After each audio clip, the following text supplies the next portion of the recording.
Welcome back to another episode of Reading Rehab. This is Data Nerds edition. I am Mike Brown, joined by Brian Gardner and Pat Healy. And let's see, we're going through another one of my running cases. So strap in. We have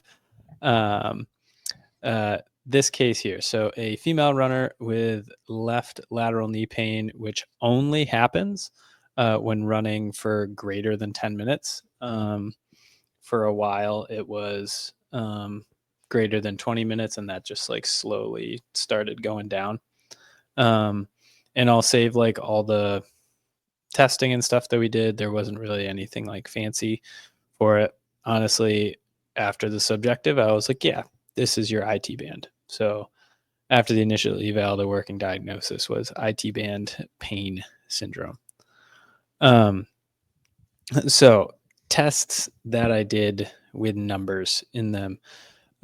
We did Tyndek knee extension torque, and my goal with that test was asking like, are the quads strong enough to handle the loads of running? And then we didn't do, I think we did this first day, the Tyndek, the Runeasi. I think we did second or third visit, but the Runeasi is our gait analysis software. And we did a 10-minute run on the treadmill because we wanted to see like, when do you first get symptoms? When does this symptoms start to get worse? And then do we see some sort of gait reason for having these symptoms? I think the Runeasi data is fairly interesting here. So on to what we actually did. So this is the Tyndek stuff. Fairly, I guess not a lot to see here. Biggest thing is this bottom bit. Here's the absolute values of the three tests in newtons, the max, and we see limb symmetry was 94%, so that's pretty good. And then normalized torque to body weight was a little lower on her left. Both of them are, I guess, lower than the 3.0 standard I like to give. Is that absolutely necessary for like a recreational runner to be at with like no big performance goals? Maybe not. But it's nice to be like, okay, if you're at this threshold, then we know the strength really isn't playing a factor into the pain you're experiencing. Yeah. Do you guys have any questions on that stuff? Was the test asymptomatic? I forgot if you said this or not. Like I didn't. knee extension. Yeah. Gotcha. Yeah, it was asymptomatic for her. Normally, if that weren't the case, then I have like, this is just from a Google sheet that I fill in. I have a different sheet or that has like a pain threshold metric for it too, which is essentially the same thing as like limb symmetry.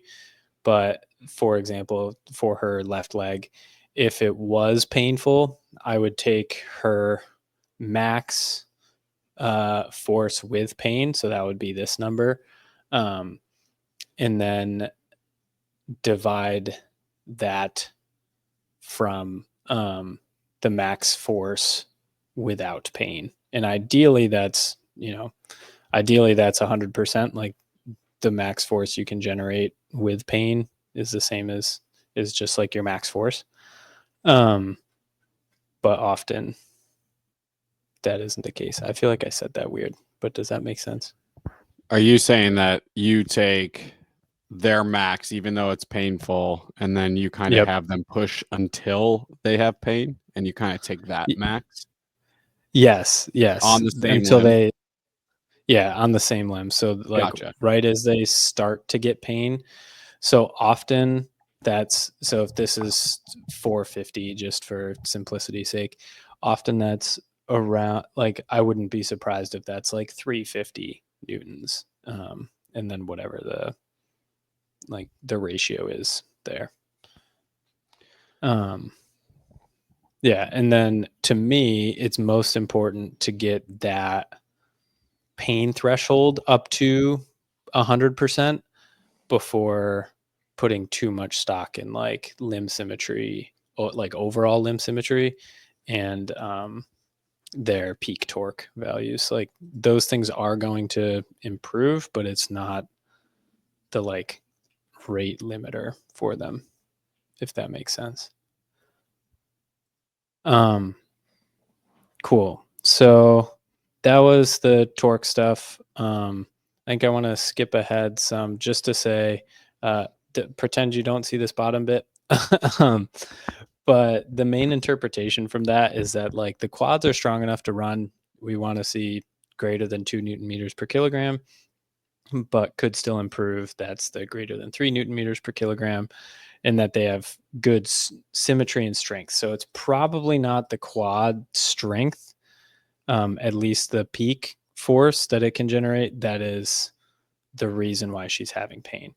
Which, if we go back to like her case in the first place, that makes sense because she's running pain free, or with minimal pain for about 10 minutes. So like to me, it suggests more like something about like the cumulative load, or there's something changing around that 10 minutes that's causing her to start feeling pain rather than just like from the gun. Because if it was from the gun, then I'd think the peak force was more important.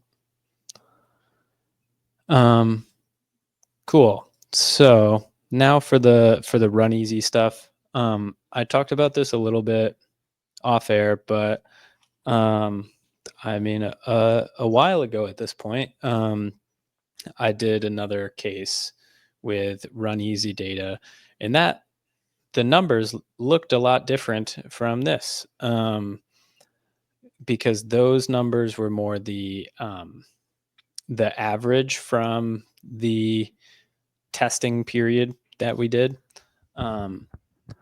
But in this case, I didn't necessarily care about like what her average impact magnitude was on her right side versus her left side. So right, left. I cared more about like what were those changes over time. And it's really cool. Runeasi not only shows you that average, but it also gives you these graphs as well. So this in particular is really handy if you wear the Runeasi outside, or for long durations like we did here. Because in theory, you could wear this for like an entire long run and see what happens to these things over a long run, especially like if you could then compare this to like an elevation graph too and see how do things change when you're going up or downhill. There's a lot of like interesting data that this can show, but in this context, I'm looking at the left leg. How does the left leg differ from the right leg? So this is like the top of the page, and then the bottom of the page is over here. I couldn't fit them both on one slide in a handy way that was like easily visible. So this is the little like key they have. So blue is left. So to me, the two most important graphs are this impact magnitude graph, and then on the other slide, the dynamic stability graph. So I'll go over the impact magnitude one. These black lines normally don't exist on this on these charts. I added those black lines just to more easily visualize some important events that I documented while she was running. So this first black line on all these graphs, ideally it's roughly the same time on all of them. is when she first started to feel pain. And the second black line is when that pain really started to escalate. And then you can see like she didn't last too much longer after that. So to me, I guess what's interesting here is this first graph, this impact magnitude graph. She first starts feeling pain after she kind of like hits this 5.5 impact magnitude.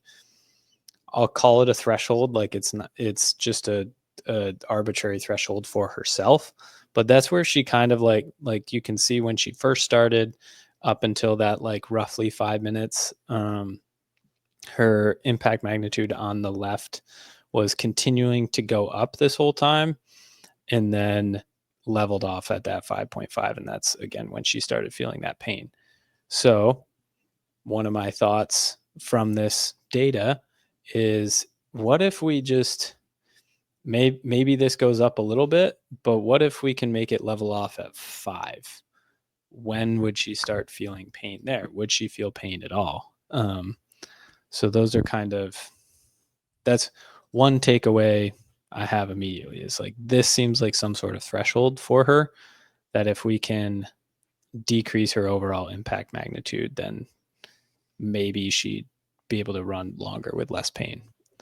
Like, are you seeing this Yeah. real time? Like, are you able to see this graph real time, or is this all like post-production kind of stuff? This graph, unfortunately, is afterwards, unless I'm missing a function on the app, which definitely is possible. I haven't played around with it enough, but they do show they do show real time data. So if I were watching the data closely, I could start seeing this, but without the fancy graph here. Yeah, and I guess I took for granted that I talked about what impact magnitude and impact duration were last time. So I guess let me back up quick too. Impact magnitude, they measure it in terms of gravities. It's an acceleration. It is the acceleration going to the sensor at your sacrum. So it's not necessarily a measure of your ground reaction force. It takes into account your ground reaction force, but it also takes into account like how much work your muscles are doing to, I guess, absorb some of that force. And that's where impact duration is important. Impact duration is ideally a longer duration. And a longer duration suggests that your muscles are working more, versus a shorter duration is like the force going up to the sensor is just like all going through like your bones and other non-contractile tissues. Does that make sense there?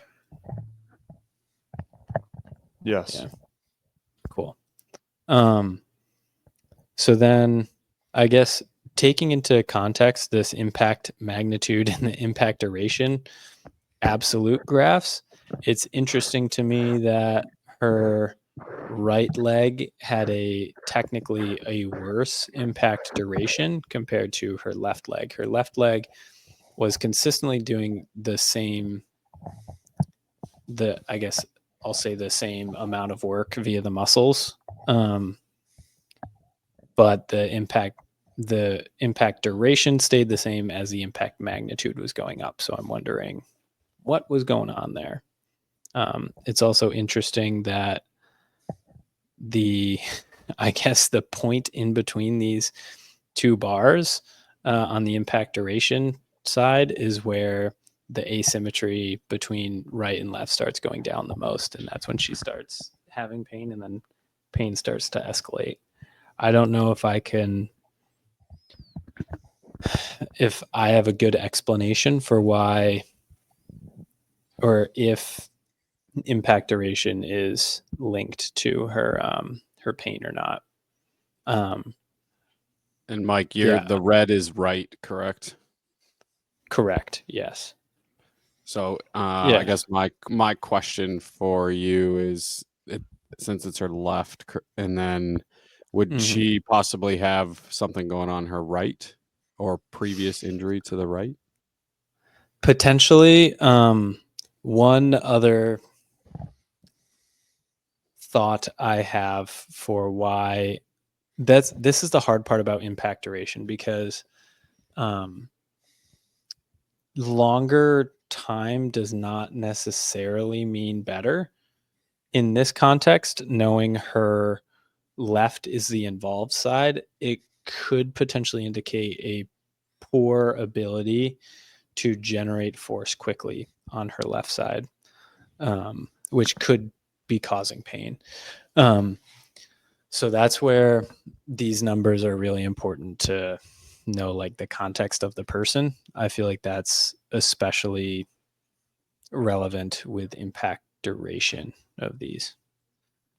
I've also spent a lot of time talking about these absolute graphs when there are the like relative graphs about the asymmetry. I guess I prefer looking at the absolute graphs because you can kind of get a sense of asymmetry. Asymmetry, where Nice, just rip a burp. Snuck up on him right there. Holy dude, smokes. that came out of nowhere. We're after hours on here right now. Too many beers. We're doing it live. But I can get a sense of this asymmetry is slowly growing because the space between the two graphs is just bigger, right? So this looking at the relative asymmetry graphs isn't as necessary to me. Any thoughts, questions on the impact stuff? Nope. No. Cool. So then here's the other things that this shows. To me, as I alluded to earlier, this dynamic instability one is the most interesting of these four graphs, in my opinion. So as you can see, just by the color coding, that she's got relatively high dynamic instability on both sides anyway. Her left is a little worse than her right, but that asymmetry, if we look over here, really isn't that bad. It's in the greens when these are in like the orange and red colors.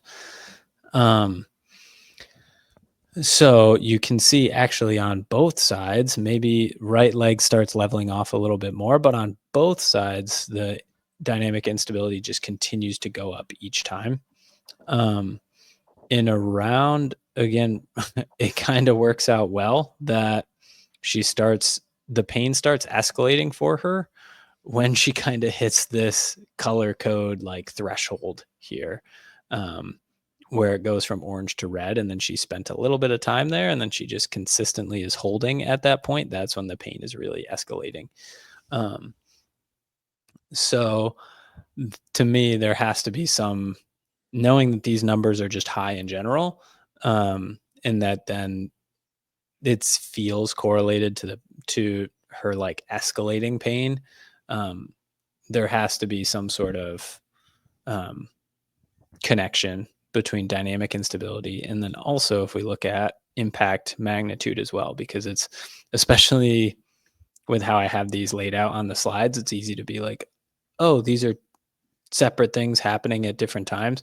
But like as her dynamic instability is creeping up, so is her impact magnitude, and then her impact magnitude levels out as her dynamic instability is continuing to rise a little bit, and maybe it starts leveling out when her pain starts escalating. Mike, what are the units on that? Like, I was going to ask, can you go through dynamic instability? Yeah. So dynamic instability, that's a percentage metric. And they're measuring if you can see my hands, they're measuring like the contralateral pelvic drop, like side to side, but also the like shifting of your hips from one side to the other. So there's a little bit of a rotary component, but also a medial lateral component. And they argue that the medial lateral is often seen more. It's like a percentage. I'm trying to remember the exact way they described it to me. I guess I've been thinking about it as like a percentage of energy wasted, essentially, of like instead of propelling you forward, you're wasting that energy like rotating side to side or moving side to side. So that's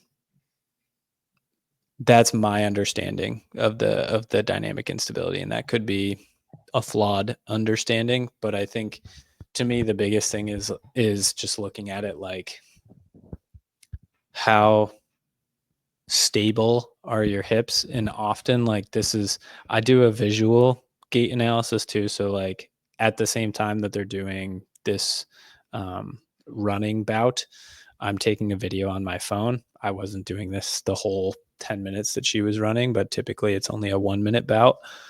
And I'm taking a video on my phone for like 20 seconds, 10 seconds from looking at the sagittal plane, and then 10 seconds from like looking at the frontal plane from behind. And usually if people have dynamic instability, like or a higher dynamic instability, is pretty easy to see when you're looking at the frontal plane, like their hips are like really shifting side to side.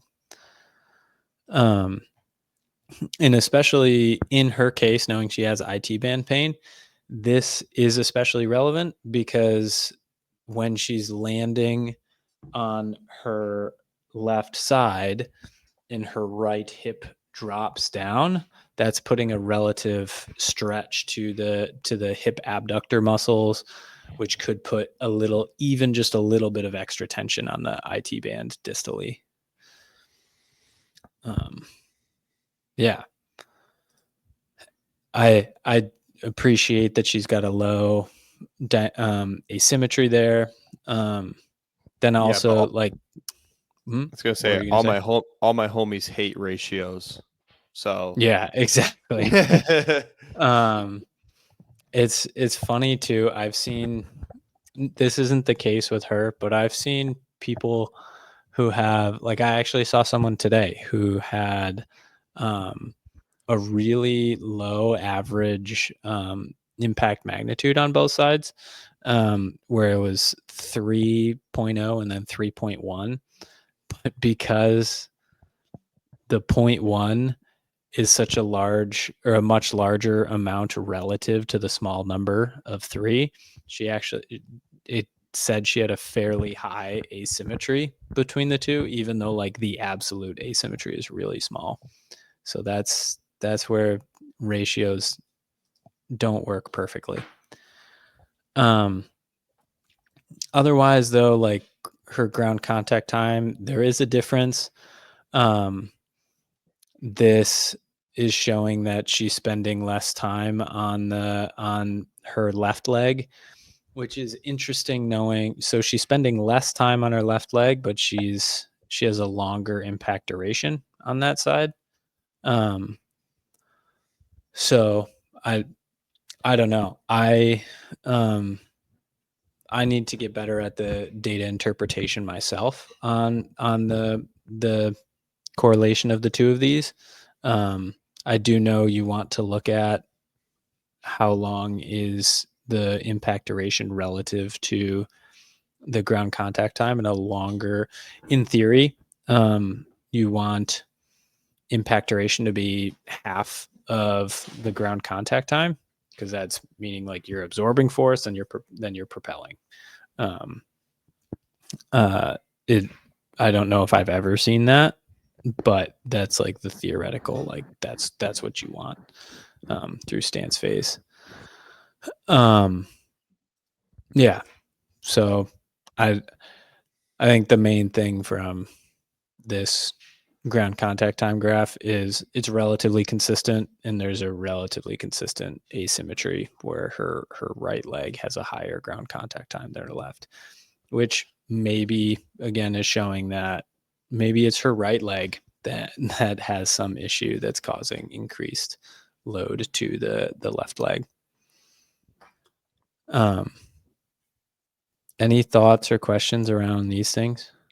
Yeah, I have a quick sort of question for you. I'm noticing on the cadence side of it, kind of where you have the lines is kind of where she plateaus with her cadence at like 170, I think.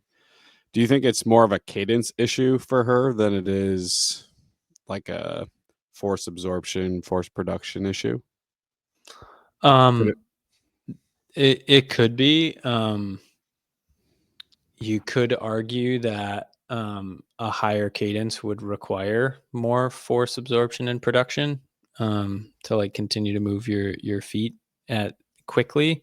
I guess this graph doesn't really show it well, but in theory, you have a higher ground contact time or a longer ground contact time with a lower cadence.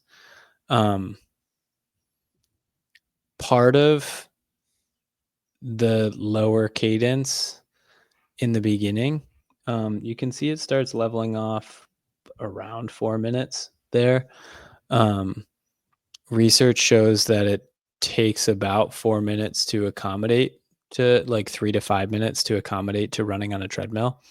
So could that just be her getting used to the treadmill? I purposely started like at the very beginning too, like right as she started running. So potentially we could even take out all the data from the first half of the graph too, because maybe that's just her getting used to running on a treadmill, which would be really interesting because like that's here, right? Like we just take that out, and now it's like, is this what her normal running looks like outside off of the treadmill? Like I would Yeah. argue that would be like relatively, I think that would be correct, right? Like it has been shown that there's that accommodation phase, and if these values start to level out and reach that point now where she's having symptoms after this proposed evidence-based accommodation, like I don't know, it kind of leads me to believe that only really looking at that part of the graph. Now, I still think you get some like good idea about maybe, okay, if these things are closer, maybe she'll be pain free. But I think overall, I would put more weight, like how you said, Mike, in the second half of what's shown right here, just because she is accommodated at that point. Yeah, and then I guess would she be increasing speed? I guess. I mean, obviously starting at 0, she's not moving. But is that sort of like where she kind of builds up pace too? We kept her pace the same because I didn't want that to change any of the metrics. So like maybe the first like 30 seconds she's increasing pace because the treadmill's ramping up. Yeah. But yeah. I would be interested to see how this looks over ground too, because again, that's something the Runeasi can do. Would we see this same sort of ramp up if she's just running outside, like on a track or something, where then it's level and then we can keep pace somewhat consistent on it. It'd be interesting to see if we see this again, or if again it's just this level at 5.5. There's, I guess for her case, this data is interesting. I'll say, I guess I'll go to this interpretation part too. So then symptoms seem to relate to impact magnitude threshold and some dynamic instability threshold. So then what did I do in response to this information? To me, the impact magnitude, yeah, that's like kind of high, but just looking at the colors, like the dynamic instability is like a pretty important metric there just because of how high it is. And up to this point, we had already been working on quad strength for a little while. Not that like it was perfect by any means, but like it had been something we had been working on for a little bit and we weren't really seeing any changes to running. So like, all right, let's start trying this dynamic instability theory out more. And can we do some exercises emphasizing dynamic stability through your hips, which just as saying like, then what did I do for that? I don't remember the exact exercises that we did. But my general thought process is dynamic instability is related to, or is a two-part problem. There's your hip strength, like you're just straight up like hip abductor strength, which we want to address and improve. So often the two ways I do that the most are either with like a side plank or a side bridge variation. Because as we talked about like 2 years ago, in one of our first episodes, like that's a really good way to get glute med muscle forces working. And then another one I like to do, just because it has a lot of salience for people, is or for runners, is you can have a like yoga ball or something on a wall, and then you're standing, I guess, perpendicular to the wall or parallel with the wall, like you're looking with the wall. In your inside leg, you have the yoga ball at your knee, and then essentially you're just like using that inside leg to push into the yoga ball with your foot free, and that forces your standing leg to work harder, or like those hip abductors to work. Can you visualize that? Yes, I also call them Captain Morgans. Yeah, I think that's Captain traditionally. Yeah, I think that's like the traditional really term for them. Yeah. Yeah. I've never heard that term before, so I'm glad we have a terrible like we just call it a glute med iso ball press. So I'm glad that we have a more succinct name for that. I feel like people will get that a little bit more too than Yeah. that lengthy exercise term. Man, No offense. okay. I love that. I honestly hate the term we use. So I'll have to bring that to the clinic tomorrow. But yeah, so we do that, and then especially if they have a slight bend in their standing knee, then you could be like, hey, you're in mid stance of running, and now we're working on stability in that phase. So that's often pretty salient for people if we're working just pure hip strength or endurance. I'll say in this context, I use those terms interchangeably. But then also you need the motor pattern too. So that's where I use running drills a lot. There's a wall drill that I really like where you're just like hands are up against a wall and you're quickly like changing feet. So you start with your right foot up and then you quickly bring your right foot down and then your left foot up. And then you just are alternating there. My cue there is just focus on being as solid through your hips as possible, trying not to let your hips drop at all.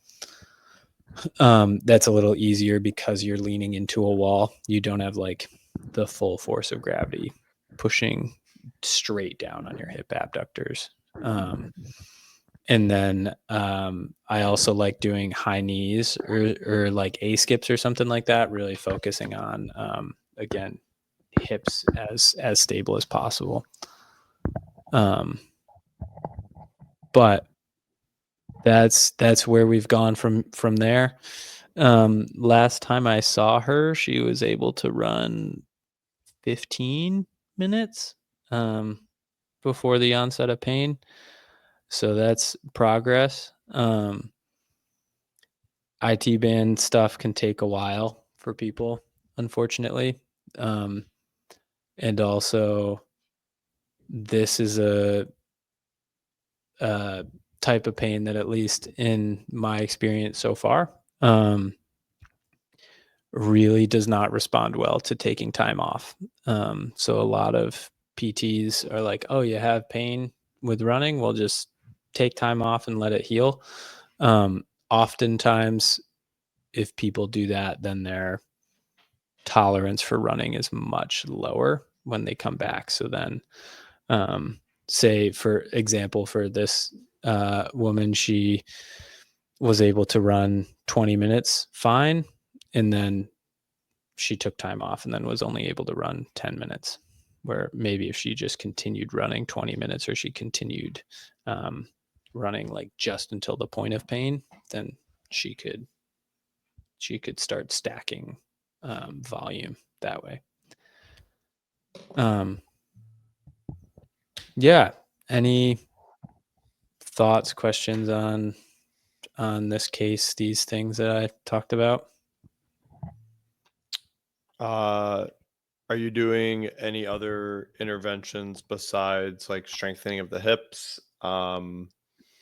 Like, have you looked into like a increase in like cadence or any other like biomechanical adjustments that you might try to make? We talked a little bit about changing cadence.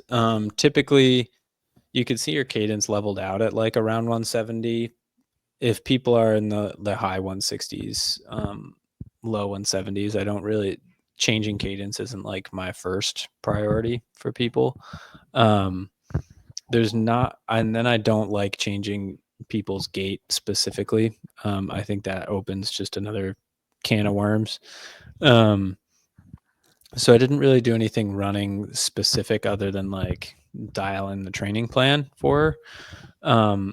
At this point, we had already been doing a bunch of quad strength exercises, which we just continued, dialed back a little bit on,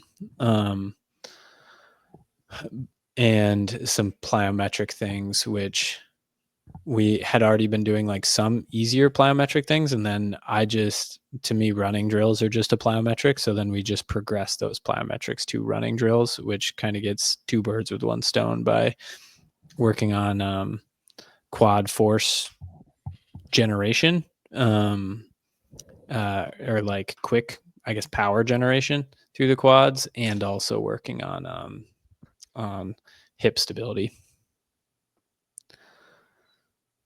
Yeah. Well, cool. That's been a longer episode. I hope people listened or watched on YouTube, because I was talking a lot about graphs, and if you can't see the graph, then it's hard to know what's going on. But anyway, thank you for watching. If you are on YouTube, please leave a like and subscribe. And if you're on Spotify or Apple Podcasts, what are you doing? Get on YouTube. But first, leave a nice review for us. Thanks. Bye.